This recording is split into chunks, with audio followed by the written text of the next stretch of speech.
Luzon, Pilipinas at sa buong mundo. Sa ulo ng mga balita. Ilang kurso at uri ng trabaho posibleng maging obsolete na pagdating ng taong 2020. Mga kabataan, pinayuhang kumuha ng kurso na may kinalaman sa makabagong teknolohiya. Golf club set na na-recover sa Punerarya, kumpirmadong pag-aari ng dinukot na Korean businessman. Narco General na umano'y padrino ni SPO3 Ricky Santa Isabel, pinangalanan na. Pagsasampa ng kaso laban kay SPO3 Ricky Santa Isabel at 6 na iba pa kaugnay ng pagdukot sa Korean national na si Ji Ik-ju, inaprubahan na ng Department of Justice. Una sa ating mga balita, tinulungan ng UNTV News and Rescue Team ang 4 na nasaktan sa magkahiwalay na aksidente sa Camarines Sur at Biñan, Laguna. Ito ang balita ni Sherwin Kulubong. Isang lalaki na aksidenteng nasubasob sa semento ang tinulungan ng UNTV News and Rescue Team sa Barangay Anayan, Pili, Camarines Sur alas 11:20 kagabi. Nagtamo ng mga sugat at malaking bukol sa noo ang biktima na nakilalang si Michi Bantula. Aminado si Bantula na nakainom siya at pauwi na sana nang mapatid sa kalsada habang naglalakad. Tiyempo namang napadaan sa lugar ang UNTV News and Rescue at agad siyang nabigyan ng first aid. Tumanggi na siyang magpadala sa ospital. At sa Laguna, nirespondihan ng UNTV News and Rescue Team ang 2 sakay ng motorsiklo na sugatan matapos maaksidente sa National Highway ng Barangay Canlalay, Biñan kahapon. Nagtamo ng mga gasgas sa binti at paa ang 2 sakay ng motorsiklo na pawang minor de edad. Ayon sa driver na si Mark Tayaktak, nawalan siya ng kontrol sa manibela matapos madiinan ang silinyador ng motorsiklo. Tumanggi nang magpadala sa ospital ang 2 matapos malapatan ng first aid. Sherwin Kulubong, UNTV News and Rescue, Philippines. Pinangalanan na ni Police Superintendent Rafael Dumlao ang sinasabi ni PNP Chief Ronald De La Rosa na Narco General na padrino ni SPO3 Ricky Santa Isabel. Samantala, kinumpirma na ng asawa ng Korean businessman na si Ji Ik-ju na pag-aari nito ang golf set na natagpuan sa funerarya na umano'y pinagdalhan sa bangkay ng biktima. Ito ang balita ni Lea Ilaga. Ang tinukoy ni Police Superintendent Rafael Dumlao, si retired Police Deputy Director General Marcelo Garbo bilang padrino ni SPO3 Ricky Santa Isabel. Ayon kay Dumlao, ipinagmamalaki noon ni Santa Isabel na bata siya ni Garbo kaya't napasok siya sa Directorate for Intelligence. Ito rin aniya ang posibleng dahilan kung kaya't natanggap ito sa AIDG. Subalit nilinaw nito na hindi siya ang tinawagan ni Garbo upang i-accommodate si Santa Isabel. Later on, sinasabi na personal nga rin siyang tao ni General Garbo. Tawag na sa kanya is anak, no? And personally, no, may mga hinahandle silang personal business na pinapahandle. Sinabi naman ni AIDG Director Police Senior Superintendent Albert Ferro na patuloy pa ang isinasagawa nilang investigasyon sa kung sino ang nakausap ng general sa AIDG. Sa ngayon, yung formal investigation natin ay tumatakbo. So, antayin muna natin kung ano magiging resulta ng investigation na kinakandak ng AIDG. Samantala, kinumpirma na ng asawa ng Korean businessman na golf set ni Ji Ik-ju ang natagpuan sa Grim Funeral Service sa Caloocan na magtungo ito sa AKG kanina. Ayon sa legal officer ng AKG na si Attorney Dennis Wagas, ito ang ipinangbayad ng grupo ni Santa Isabel sa punerarya para tanggapin ang bangkay ng biktima. Itong golf set which was identified ng misis ng ating kidnap victim po. So this was the inventory, then marked, then po sa place ng insidente. Aniya, malaking tulong ito sa isinasagawa nilang investigasyon laban sa grupo ni Santa Isabel. Ang golf set ay nakuha sa punerarya kagabi matapos maghain ng search warrant ang anti-kidnapping group sa lugar. Lea Ilagan, UNTV News and Rescue, Camp Crame.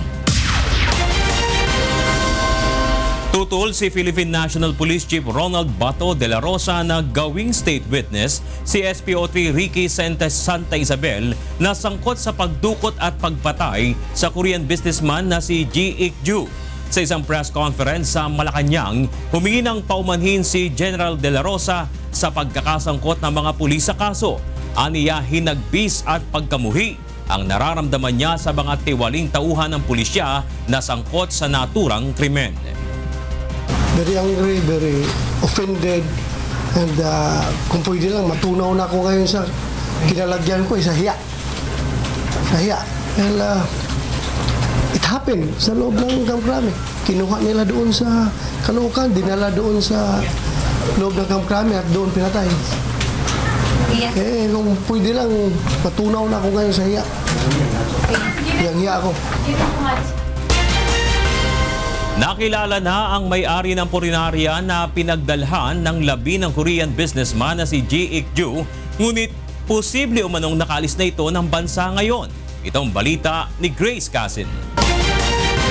Isang incumbent barangay captain ang may-ari ng Dream Funeral Homes ang punerarya sa Caloocan na umano'y pinagdalhan sa bangkay ng Korean businessman na si Ji Ik-ju. Ayon kay Caloocan Mayor Oscar Malapitan, nasa ikalawang termino na ito bilang punong barangay sa Barangay 165. You might be referring to Barangay Captain Ding Santiago.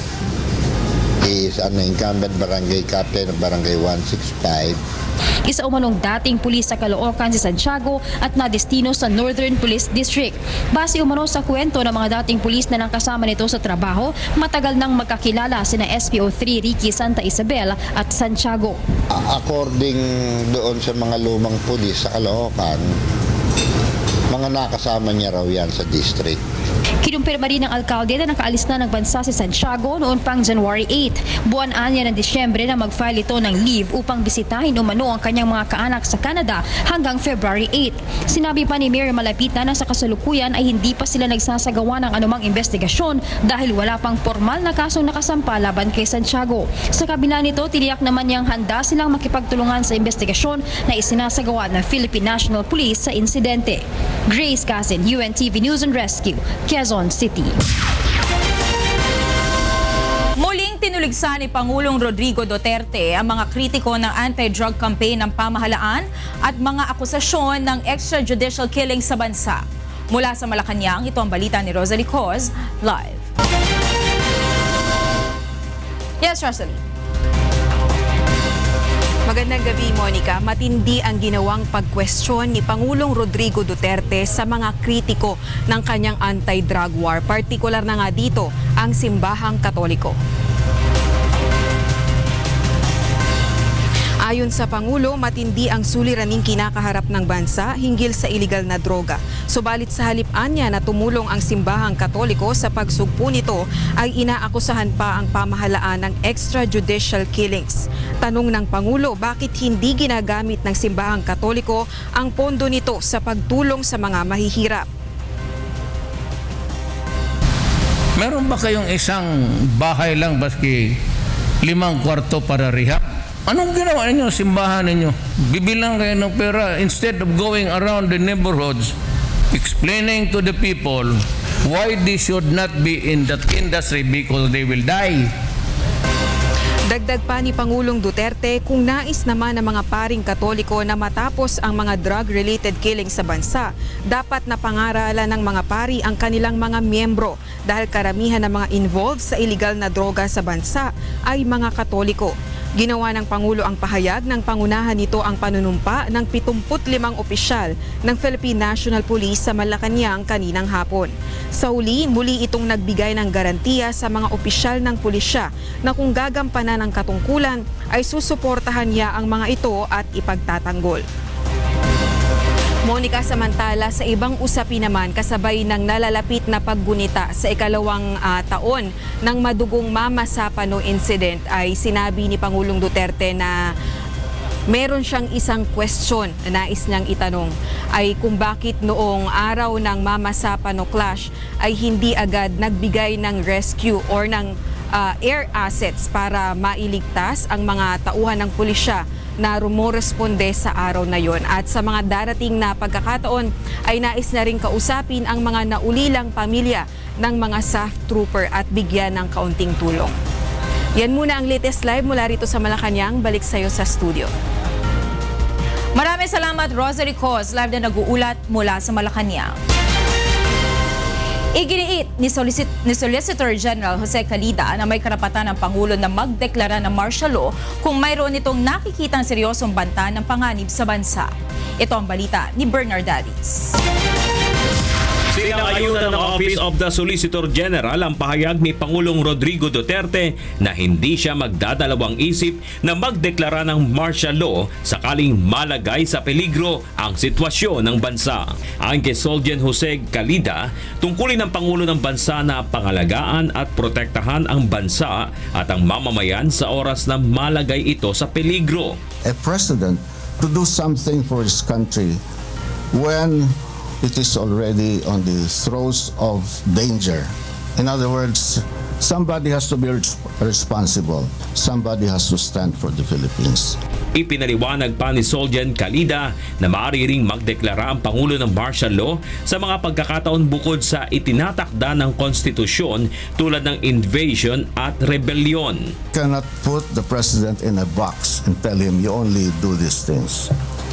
Because the president cares for the country, and if the country face imminent danger and nobody is acting, then the welfare of the people is the supreme law. Samantala, sang-ayon naman si Calida na magkaroon ng amendment sa konstitusyon, partikular na ang probisyon na nagsasabing hindi hihigit sa 60 araw ang deklarasyon ng martial law sa bansa. Bernardadis, UNTV News and Rescue, Philippines. Susunod sa ito ang balita. Mga commuter, pinag-aaralang mabigyan ng subsidiya ng pamahalaan kung matutuloy ang panukalan dagdag buwis sa mga produktong petrolyo. Malaking pondo na gagastusin sa pagpapatayo ng MRT-LRT Common Station, kinwestiyon ng ilang grupo.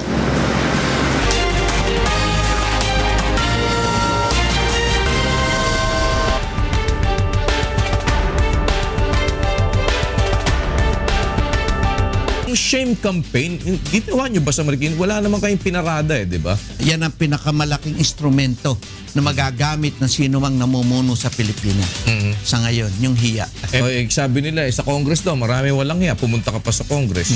Pero hindi ko pa alam talaga gano'ng kawalang hiya. Gano'n pa ako.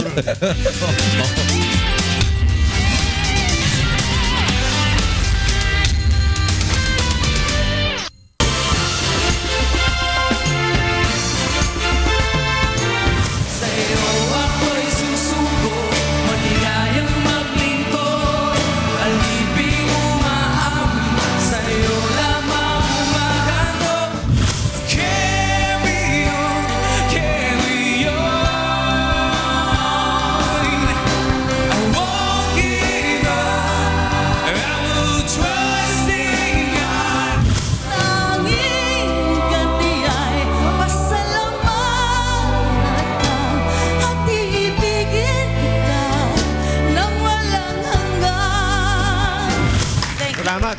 Nakarinig na naman ako ng mga bagong songs of praise. At salamat sa mga co-judges ko. Natuto na naman ako sa inyo. Maraming salamat. I was very impressed with all the interpreters. Napakagaling po ninyong lahat. Songwriter, lagi nyo tandaan, yung kanta na yan, walang katapusan yan. Yan ay patuloy nyong babalik-balikan at aayusin ninyo. Ganyan talaga ang buhay ng songwriter. This is your first ever praise songwriting competition on Philippine Television. A Song of Praise Music Festival. Watch us this Sunday on UNTV.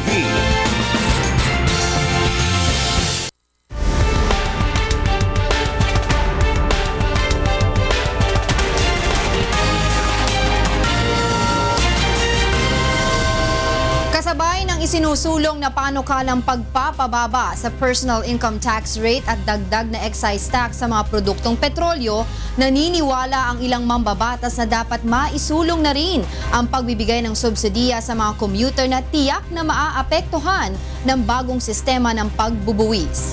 Ito ang balita ni Nel Maribuhok. Hindi kumbinsido ang minority group sa tax reform package na ipiniresinta ng Department of Finance kahapon sa lower house. Nakapaloob sa panukalang reforma sa pagbubuwis ang pagbibigay ng tax exemption sa mga kumikita ng hindi hihigit sa 250,000 pesos kada taon. Ngunit kaalinsabay nito ay dadagdagan naman ng kabuuang 6 pesos ang excise tax sa diesel, gasoline at liquefied petroleum gas o LPG.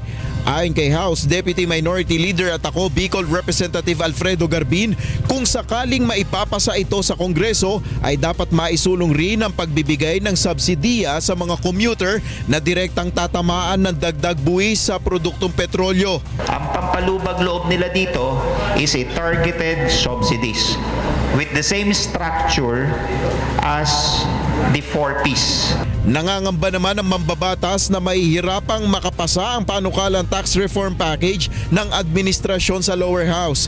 Bagamat nasa package ang pagpapababa ng income tax rate, nakapaloob din sa panukala ang kontrobersyal na pagtataas ng excise tax sa petroleum products na tinututulan ng ilang mambabatas. Anumang forma ng pagbubuwis ay pabigat. Lalong-lalo na sa petrolyo, ito ay napakabigat dahil lahat tayo ay maapektuhan.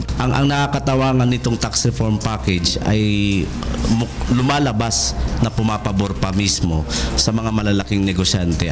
Naniniwala naman ang Finance Department na ang pagsusulong ng tax policy reform ay makakatulong ng malaki sa ekonomiya lalo sa pagpupondo ng infrastructure programs ng pamahalaan dahil aabot sa 163 billion pesos ang magiging dagdag revenue ng pamahalaan sa taong 2018.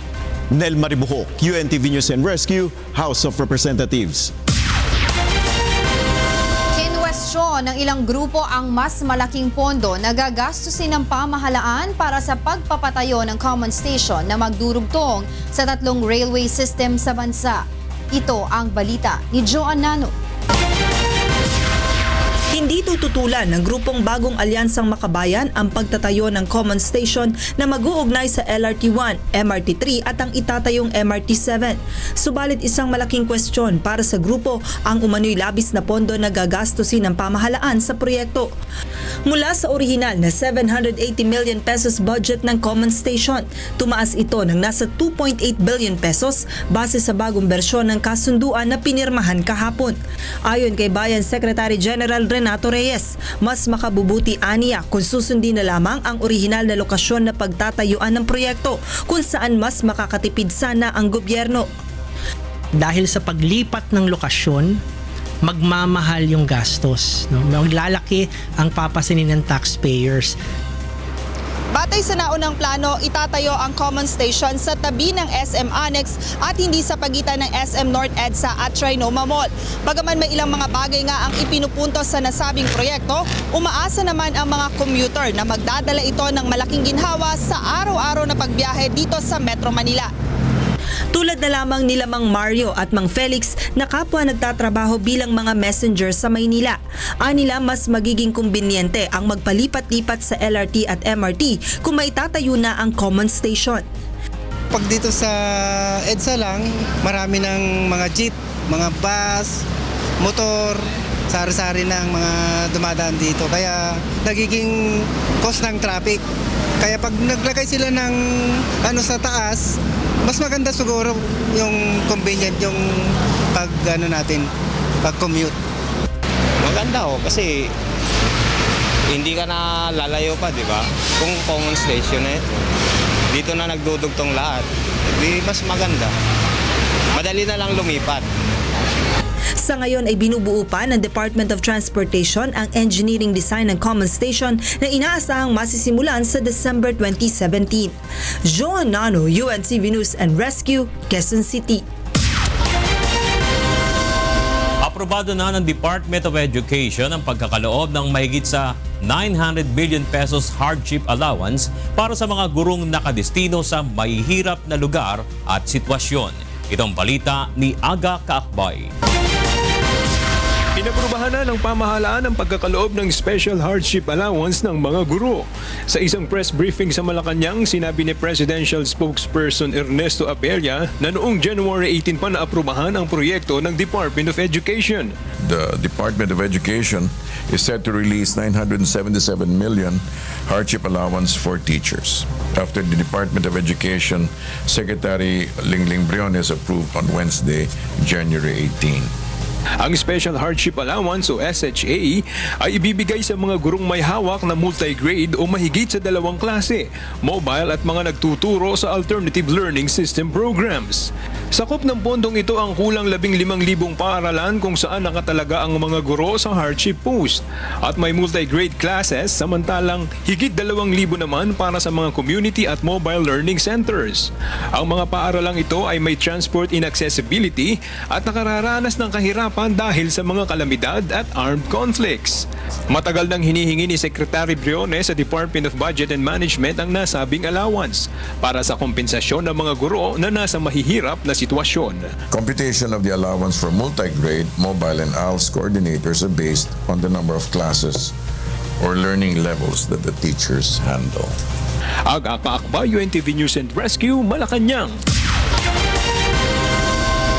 Posibleng mawala na ang ilang uri ng trabaho pagsapit ng taong 2020. Kaya naman pinapayuhan ng Asian Development Bank ang mga kabataan na kumuha ng kurso na sasabay sa paglago ng makabagong teknolohiya. Itong balita ni Monokson. May mga trabaho na maaaring maging obsolete na sa hinaharap. Sa tala ng Asian Development Bank noong 2015, in demand ang mga trabaho na nangangailangan ng skills gaya ng complex problem solving, coordinating with others at people management. At pagdating ng 2020, naunguna pa rin ang complex problem solving na sinusundan ng critical thinking at creativity. Ito ang mga trabaho na mangangailangan ng malikhaing pag-iisip o creative mind na hindi kayang palitan ng teknolohiya. Ayon sa ADB, dapat masolusyonan ng problema habang nag-aaral pa lamang sa kolehiyo ang mga kabataan. The nature of jobs are changing and it's important for students to catch on to either the jobs of the future and also to the skills which are endurable in whatever job they end up with, which by the way will change over time. Sa ngayon, problema pa rin ang lumalaking bilang ng mga walang trabaho sa bansa. Sa tala ng Asian Development Bank, nasa 2.4 million ang unemployment rate sa Pilipinas at 1.3 million dito ay mga kabataan. Ito ang mga bagong graduate na mga kabataan na hindi makahanap ng akmang trabaho para sa kanila. Yun yung struggle ng nasa mga provincial side. Minsan, as a teacher, maliit ng community namin, makikita ko yung mga graduates namin or ng ibang schools, hindi naman kailangan yun yung trabaho nila like janitorial. Masakit sa graduate po ng bachelor's degree at masakit sa damdamin yun, di ba? Si Kiro at Gerald graduate na noon pang 2015 pero hanggang ngayon nahirapang kumuha ng trabaho na aakma sa kanilang kurso. Subalit hindi sila napahadlang na magpursige. Sinubukan nilang magnegosyo at ngayon ay kumikita na ng malaki at nakapagpundar ng sasakyan at sariling gamit. Nagdesisyon din kami na maghanap na talaga ng negosyo na pagkakakitaan namin kasi nakita namin after graduation kami niaasahan na magulang Matagal ng problema ng bansa ang skills mismatch. Ito ang problema ng mga kabataan na hindi umaakma ang kurso sa gustong kunin na trabaho. Kaya ang payo ng mga eksperto sa Asian Development Bank, humarap ng paraan na madagdagan ang kaalaman at skills upang makakuha ng magandang trabaho. Mon Hokson, UNTV News and Rescue, Makati City. May bagong mapagkakakitaan ng mga taga-Baseco sa Maynila dahil sa mga livelihood project na inilunsad sa lugar na sinabayan din ng pagtatayo ng mga palikuran. Ito ang balita ni Ray Pelayo. Kumikita lamang ng 80 pesos kada sako sa pagbabalat ng bawang ang pamilya Piloton dito sa Baseco Compound sa Maynila. Nakararaos na rin sila sa maghapon kahit ganito lamang ang kanilang hanap buhay. Ang mga kagaya ng pamilyang ito ang nais matulungan ng livelihood project na inilunsad sa lugar. Nakatayo na ang facility para sa paghahabi ng coconut at water lily kung saan maaaring kumita ang mga benepisyaryo ng hanggang 1,200 pesos kapag nakarami sa isang araw. Basically, it's livelihood projects out of waste, recycling of waste. Kasi gusto nating ma-solve yung ating kadumihan ng community natin. Nagtanim din ng bakawan malapit sa Pangpang upang magsilbing panganlong sakali mang may dumating na unos. Nakikipag-ugnayan na rin si Villar sa BFAR para sa paglalagay ng aquaculture na maaari pa ring mapagkakitaan. Kasabay nito ay magtatayo din ng Department of Health ng mga palikuran sa mga bahay upang maiwasan ang pagtatapon ng dumi ng tao kung saan-saan. Ang ilang mga bata ay iniraraos na lamang ang ika nga ay tawag ng kalikasan sa tabi ng dagat. Sa datos na mula sa opisina ni Senator Villar, nasa 7 milyong katao sa bansa ang hindi dumudumi sa palikuran. Kalahati sa 10,000 pamilya sa Baseco ang walang palikuran kung kaya't kanya-kanya silang diskarte, kagaya na lamang ng pamilya Piloton. Nagbalot lang po, tapos sinasama namin sa basura namin. Nakakahawi yan ng kalimagtae, tapos kung sumasama sa pagkain yan, nagkakaroon din tayo ng mga tinatawag na mga bulate sa tiyan yung mga bata. Ayon sa United Nations, nasa 1,800 bata ang namamatay araw-araw dahil sa kawalan ng tubig at masama sa kalusugan na pamumuhay. Ray Pilayo, UNTV News and Rescue, Manila. Dalawa pang survivor na lumubog na barko sa Bataan ang natagpuan ng mga mangingisda sa Nasugbu, Batangas. Batay naman sa investigasyon ng mga otoridad, posibleng nagkaroon ng problema sa electrical wiring ng MV Virginia kaya ito lumubog at nasunog. Ito ang balita ni Joshua Antonio. Inilabas na ng Philippine Coast Guard ang inisyal na report sa nasunog at lumubog na MV Virginia 1 sa Bataan nitong nakaraang Martes. Ayon sa PCG, problema sa electrical wiring ang isa sa dahilan kung bakit nasunog ang naturang barko. Kasi doon sa bilis ng pagkalat ng apoy, so yun yung sinasabi nilang probable cause. Maaring ito rin anya ang dahilan kaya nagkaroon ng butas at pinasok ng tubig ang barko. Kaugnay nito, 2 pang survivor ang nailigtas ng mga mangisda sa Nasugbu, Batangas. Ayon sa PCG Nasugbu, January 17 ng alas 6:30 ng umaga nang makatanggap sila ng tawag mula sa kapitan ng Barangay Papaya hinggil sa pagkakaligtas kay Edwin Inahenes na quartermaster ng barko at kaninang umaga naman ay nakitang buhay na kinilalang si Virgilio Macaraig. Ang cargo vessel na lumubog noong madaling araw ng Martes sa bahagi ng Corregidor Island at Mariveles ay may sakay na 11 tripulante. Nakauwi na sa kanilang pamilya ang unang 5 survivor, kabilang na ang kapitan ng barko na si Ronald Garcia. Isa naman ang nasawi habang 3 pang tripulante ang patuloy na pinaghahanap. Joshua Antonio, UNTV News and Rescue, Philippines.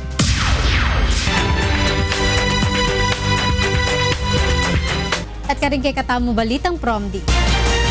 Nireklamo dering mapilang residente ning Malolos, Bulacan ing mabulo kabaw ay iba't kanuking crematorium ning metong sementeryo. Ining balita ng Nestor Torres. Idinadaing ng mga residente sa Barangay Liga sa Malolos ang mabaong amoy na umani nang gagaling sa crematorium ng Manila Memorial Park sa Bulacan. Ayon sa mga residente, hindi na nila matiis ang nakakasulasok na amoy na nakakaapekto na sa kanilang pang-araw-araw na buhay. Pag nagsunog sila ng patay, ang depende sa hangin papunta sa lugar namin ay talagang napakabaho. Noong isang araw na natutulog ako, hanggang sa kwarto ko, naka-aircon kasi pumasok yung maputing usok at mabaho. Maghapon nakasarado kami. Maamoy po yung buhok na nasusunog. Nagkakasakit na rin sila dahil sa mabaong amoy ng tila nasusunog na bangkay. Tatay yung anak ko.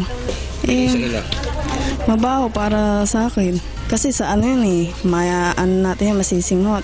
Sana ilayo na lang sa hindi mabahay. Napag-alaman na expired na noon pang Disyembre ang cremation permit ng sementeryo. Nagbabala rin ang barangay na magsasampa ng kaso laban sa pamunuan ng sementeryo kapag nagpatuloy sa operasyon. Idudulog namin sa mas mataas na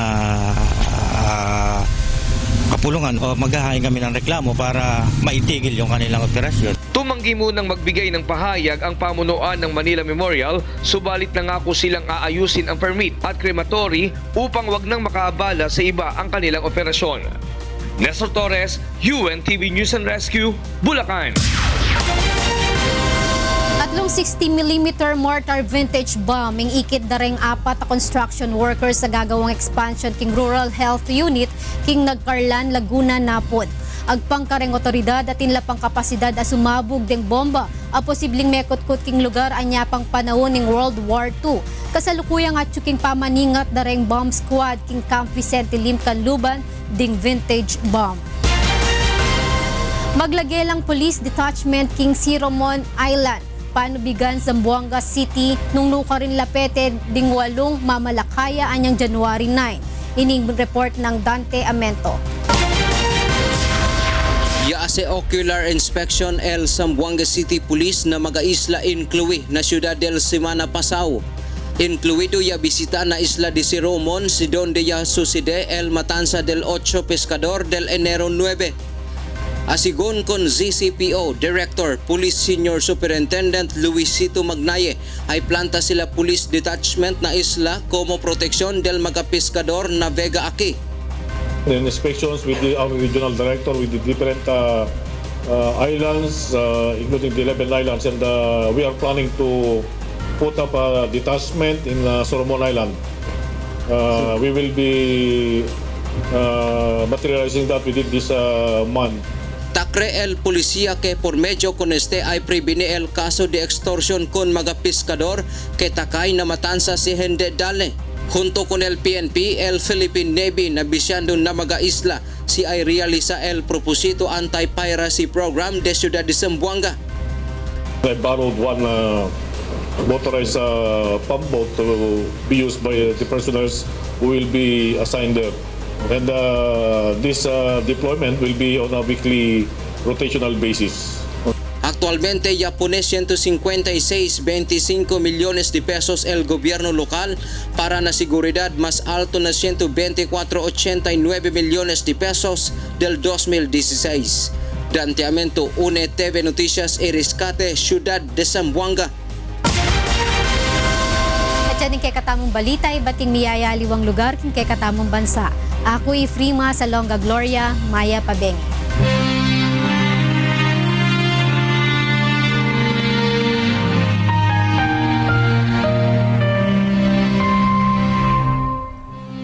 Dalawang 2,600 at 14 na araw na po ang nakalipas mula na maganap ang malagim na Maguindanao Massacre. Ngunit hanggang ngayon ay naghahanap pa rin tayo ng katarungan sa mga biktima ng malagim na krimen. At sa tila madilim na hinaharap ng kaso, hindi po bibitiw ang UNTV sa labang ito hanggang makamit ang katarungan, hindi lamang para sa aming 4 na kasamahan, kundi sa lahat ng mga biktima ng karumal-dumal na pamamaslang. Susunod sa ito ang balita. Ilang bahagi ng Mindanao patuloy na inuulan dahil sa umiiral na tail end of a cold front.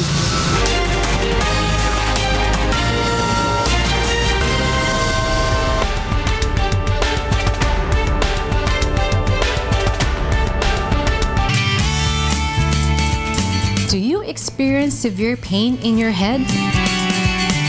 Sensitivity to light or noise? These are clear symptoms of a migraine. Learn the holistic approach in how to manage these symptoms. Watch us this Sunday, Doctors on TV, 7 to 8 in the morning.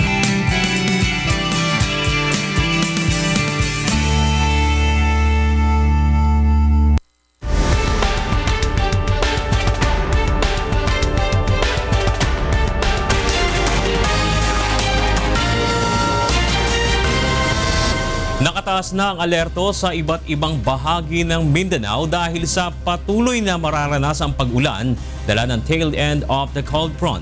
Mula sa Cagayan de Oro City, ito ang balita ni Weng Fernandez, live. Weng, kumusta dyan?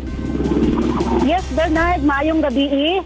Patuloy na makakaranas ng pag-ulan ang ilang bahagi ng Mindanao.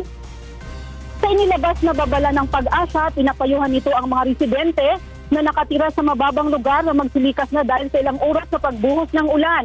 Kabilang sa mga lugar na nasa red rainfall warning ay ang Bukidnon, Surigao del Norte, Surigao del Sur, Dinagat Island, Siargao Island, Agusan del Norte at Agusan del Sur. Nasa orange rainfall warning naman ang Camiguin, Misamis Oriental, Lanao del Norte, Lanao del Sur. Ayon sa Pag-asa, walang namataang bagyo o kahit low pressure area. Sa halip, dala pa rin ang extension ng cold zone ang ulap na umiiral sa nabanggit na mga lalawigan. Samantala, binisita kaninang umaga ni Department of Social Welfare and Development Secretary Judy Tagiwalo ang mga evacuees sa Cagayan de Oro City matapos nitong magdeklara ng state of calamity dahil sa pagkalubog sa baha ng ilang baha ng syudad pagkalubog ng baha sa ilang bahagi sa syudad. Nasa mahigit 200 individual pa ang nasa evacuation center ng Barangay Gusa Covered Court. Ang ilan sa kanila ay totally at partially washed out ang mga bahay. Kasama sa pupuntahan ni Tagiwalo ang Hingoog City at iba pang bayan ng Misamis Oriental na matindi ring tinamaan ng baha. Ayon kay Tagiwalo, ilan sa kanyang inirekomenda sa gabinete ay ang pagkakaroon ng mabisang early warning system upang malaman ang dalang ulan ng isang masamang panahon. Nagugunitang ikinagulat ng mga residente ang mabilis na pagtaas ng tubig dahil wala namang bagyo sa kanilang lugar. Bernard? Maraming salamat, Weng Fernandez. Nagulat ng live mula sa Cagayan de Oro City.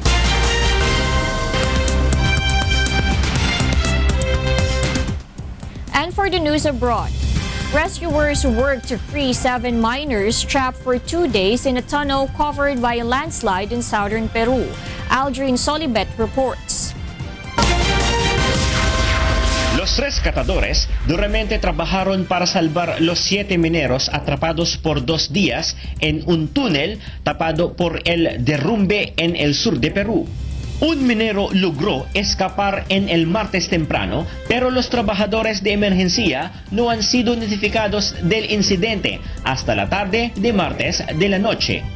Parientes de los mineros atrapados viajaron al lugar del incidente para implorar a las autoridades que acelerarán el esfuerzo del rescate. Es enterrado con agua y barro. Quisiera que nos ayuden. Hoy he venido con mis hermanos a ver porque nadie se hace nada por hasta el día de hoy por querer rescatar a mi hermano y varias personas que están ahí. Son muchas personas con mi hermano que hasta el día de hoy no lo pueden rescatar. El presidente de Perú, Pedro Pablo Kuczynski, dijo en Twitter que el gobierno dará cualquier apoyo que los mineros necesitan. El líder de los bomberos en Nazca, Capitán José Barranca, anunció la cifra inicial de la situación subterránea. Por entendido inicialmente de que es 120 metros de frontón, 200 metros de socavón. Al caer el Huayco, más o menos nos informan las zonas, son 50 metros de lodo, de ayapana y agua. No fue claro quién, si alguien pertenece a la mina donde los atrapados estaban trabajando. Muchos ilegales trabajadores de oro trabajan y improvisan minas en el distrito de Acarí, en el departamento de Carabelli, donde ocurrió el derrumbe. Aldrin Sullivan, UNTV, Noticias y Rescate, Perú. Mexico and Cuba signed an agreement on Wednesday determining territorial water limits in the eastern gap of the Gulf of Mexico, an area believed to be rich in oil and gas deposits. The United States was involved in negotiations over a possible deal setting out water limits between the 3 countries who have overlapping claims in the eastern gap, creating what is known as a donut hole. The trilateral discussions began in mid-2016 on the maritime territorial issue and were concluded by the end of the year. President Barack Obama and President-elect Donald Trump both sent their best wishes to former President George H.W. Bush and his wife Barbara Bush, who have been both hospitalized. Earlier, Bush was moved to an intensive care unit at a Houston hospital with pneumonia and was stable and resting comfortably after doctors performed a procedure to clear his airway, his office said on Wednesday. His wife, former First Lady Barbara Bush, also was admitted to the same hospital on Wednesday as a precaution after experiencing fatigue and cough. They have been a constant source of friendship and support and good counsel for Michelle and me over the years. They are as fine a couple as we know, And so we want to send our prayers. President-elect Donald Trump on Twitter thanked Bush for his note, saying that he would not be able to attend the inauguration. Trump wished both George and Barbara a speedy recovery. And those are the stories making headlines from around the world. I'm Darlene Basingan. Good evening. Binisita ngayong araw na ilang kandidata sa Miss Universe pageant ang hometown ni Pangulong Rodrigo Duterte ang Davao City, kung saan ipinadama at ipinakita sa kanila ang kultura ng Mindanao. Ito ang balita ni Joanna. Mainit na sinalubong sa San Francisco Bangoy International Airport ang 29 na Miss Universe candidates sa pagdating sa Davao City. Mula sa orihinal na 12 kandidatang nakatakdang pumunta sa probinsya, nadagdagan ito dahil nais ng Department of Tourism na ipagmalaki ang hometown ng ating Pangulo. Of course, this is the President's province. They cannot naman discount the fact na dapat maganda rin yung exposure ng Davao City sa Miss Universe pageant. Kasama sa mga dumating sina Miss USA, Miss Russia, Miss China at ang pambato ng Pilipinas na si Maxine Medina. Subalit ilang activities ng mga kandidata sa syudad ang kinansela, gaya ng pagpunta sa Philippine Eagle Farm. Hindi na rin itinuloy ang adventure activity sa Eden Nature Park. Sa kabila nito, naipakita pa rin sa mga kandidata ang kultura ng Mindanao sa pamamagitan ng pakikisalamuha sa ilang mga lumad sa rehiyon. Tayo naman sa Philippines, despite of the many attractions we have, our highlight has always been the warm Filipino hospitality. Highlight naman sa pagbisita ng Miss Universe candidate sa Davao City ang Mindanao Tapestry Fashion Show, kung saan suot ng mga kandidata ang iba't ibang gown na gawa sa Mindanao fabric. That in spite of being as ethnic, so to speak, pwede siyang gamitin sa contemporary design. And itong mga yung mga gagamitin nila, ang gumawa talaga ay mga tribes people of Mindanao. And that's Joan Nano, UNTV News and Rescue, Philippines. Nagtungo rin ang ilan pang kandidata ng Miss Universe pageant sa punong himpilan ng Philippine Navy bago magtungo sa Nasugbu, Batangas para sa kanilang photoshoot. Ito ang balita ni Aiko Miguel. 15 kandidata ng Miss Universe 2016 kasama si Miss Universe 2015 Pia Alonzo Werschbach ang bumisita kaninang umaga sa Philippine Navy Headquarters. Mainit silang sinalubong ng mga uniformed at non-uniformed personnel ng Naval Force sa pangunguna ni Navy Chief Vice Admiral Ronald Joseph Mercado. Kasama sa mga dumalaw dito ay sina Miss Bahamas, Miss Belize, Miss Costa Rica, Miss Bolivia, Miss Croatia, Miss Dominican Republic, Miss Curaçao, Miss Georgia, Miss Germany, Miss Iceland, Miss Jamaica, Miss Panama, Miss Portugal, Miss Romania at Miss Sri Lanka. Suportahan po natin lahat ng sambayan ng Pilipino. Suportahan natin ang Miss Universe 2016 pageant, lalong-lalo na po ang kandidata ng Pilipinas. Go, go, go Philippines! Tiniyak naman ng Philippine Navy ang seguridad ng bawat kandidata sa pamamagitan ng pagtatalaga ng kanilang elite unit. We have the members of the Naval Special Operations Group that their primary mission is to secure security operations and to escort the motor yacht Happy Life for the whole duration of their activity. Matapos ang maikling programa, isa-isa nang sumakay sa yate ang mga kandidata upang magtungo naman sa isang beach resort sa Batangas.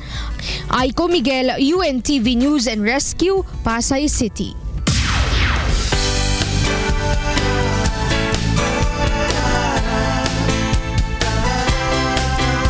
Mahigit 700 residente sa isang barangay sa Santa Maria, Bulacan ang napaglingkuran sa medical mission ng UNCV at ang members Church of God International. Ito ang balita ni Nestor Torres.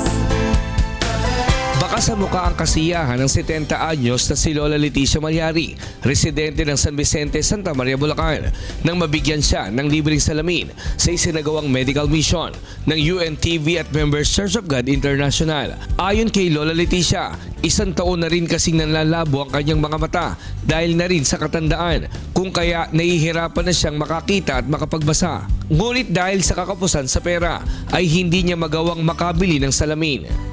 Maraming salamat po. Unang-una po sa Diyos. Napakalaking bagay po yung tulong sa aming pamilya, lalo na kung walang-wala ka. Napakalaking tulong po, kaya abot-abot ang pasasalamat po. Hindi dahil sa inyo, hindi ako makakaroon ng salamin na pampalinaw ng mata. Labis din ang galak ng 39 anyos na si Armando Estofea dahil natapos na rin ang 5 taon niyang tinitiis na sakit nang mabunot na ang kanyang mga nabubulok ng ngipin. Ngayon ko lang po napabunot dahil po sa kawalan po ng financial, malaking tulong po sa amin, medical mission na po to. Hindi lang po sa akin, kundi sa aking mga kabarya rin na hindi po makapunta ng ospital. Ilan lamang sila Lola Leticia at Mang Armando sa mahigit 700 residente sa barangay na napaglingkuran sa libreng medical, optical, dental at iba pang libreng serbisyo. Lubos naman ang pasasalamat ng kapitan ng barangay dahil sa pagtugon ng grupo sa kanilang hiling na medical mission. Napakalaking bagay po na napagbigyan nyo ang aming kahilingan na kayo ay patuloy na nakagabay sa mga mamamayang Pilipino na walang sawang pagtulong sa inyong ginaganap na mga medical mission para sa kapakanan ng ating mga mamamayan. Ito po ay hindi namin malilimutan na kayo ay tumulong ng napakalaki dito sa aming barangay. Maraming salamat po sa Diyos at sa pangunguna ni Brother Eli at ni Brother Daniel na natugunan ang aming pangangailangan. Nestor Torres para sa Serbisyong Kasangbahay. At yan ang ating balita sa Entertainment at Public Service ngayong gabi. Ako po si Talia Javier. Balik sa inyo Bernard, Angela, and Monica. Maraming salamat, Thalia, at maraming salamat din, Bernard. Sinamahan mo kami ngayon. At yan po ang naging kabuuan ng ating balitaan ngayong gabi. Aming nilahad ng buong katapatan kung paano naming nasaksihan. Kayo'y makapagtitiwala na aming nakita at narinig ang aming ibinabalita. Magandang gabi.